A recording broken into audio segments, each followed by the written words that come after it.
వరలక్ష్మీ వ్రతం చేశారు అంటే అమ్మవారు దేని చేత ప్రీతి పొందుతుంది అంటే పరదేవతకి సమర్పించిన తాంబూలాన్ని మీరు వేసుకోవాలి.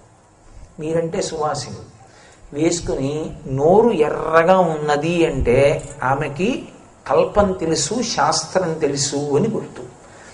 ఆమె తాంబూల చర్వణం చెయ్యలేదు, సువాసిని సుమంగళి ఈ రెండిటి యొక్క ప్రధాన లక్షణమును విస్మరించింది అని గుర్తు. తాంబూల నిరసనము చెయ్యకూడదు వాళ్ళది.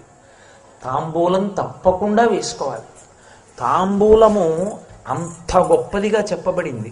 కేవలముగా ఏదో తాంబూలము అంటే ఓ 3 ఆకులును అందులో పెట్టే 2 వక్కలు అని మీరు భావన చేయకూడదు. ఎందుకంటే తాంబూలమునందు ఉపయోగించడానికి తమలపాకులనే వాడతాం. తమలపాకులకు సంస్కృతంలో నాగవల్లి అని పేరు. అందుకే కదా నాగవల్లి దళైర్యుతం.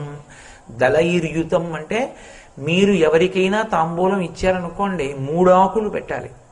3 ఆకులు పెట్టలేదు అంటే 5 పెట్టాలి. బేసి సంఖ్య మీద ఉంచాలి. యథార్థమునకు 3 ఆకులే.